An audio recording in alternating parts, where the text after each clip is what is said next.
Під час перевірки повідомлень про конфлікт громадян між невстановленими особами в лісовому масиві поблизу селища Сорокове Краснокутського району Харківської області, що 3 червня 2020 року надійшло до чергової частини Краснокутського відділення поліції Богодухівського відділу поліції ГУНП в Харківській області, встановлено, що цього ж дня близько 14 години на лісовій ґрунтовій дорозі стався конфлікт між радикально налаштованими особами з одного боку та працівниками правоохоронного органу з іншого боку, під час якого вказані громадяни в віці від 34 до 42 років із застосуванням зброї, ножа, сокири та інших предметів, таких як фрагменти деревини, вчинили активні дії, направлені на посягання життя працівників правоохоронного органу та пошкодження належного їм майна, а саме автомобіля, оглядом якого зафіксовано кульовий отвір в склі, механічне пошкодження лобового скла,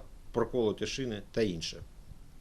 Окрім того, ці громадяни виказували погрози фізичною розправою в адрес працівників правоохоронних органів, що перебували в салоні автомобіля, рух якого нападниками було заблоковано.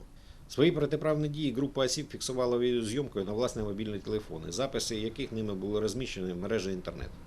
На місці події слідчо-оперативною групою проведено ряд оглядів місця події та вилучено знаряддя вчинення злочину, зброю, боєприпаси, ніж, сокири, фрагменти дерев'яних палиць тощо, а також предмети, що в подальшому можуть мати доказове значення під час досудового розслідування. Відомості про вказаний факт слідчого управління ГУНП в Харківській області було внесено до єдиного реєстру досудових розслідувань та розпочато кримінальне провадження за статтею 345 частиною 1 Кримінального кодексу та 348 Кримінального кодексу України. Для проведення досудового розслідування було створено слідчо-оперативну групу з числа найдосвідченіших слідчих слідчого управління.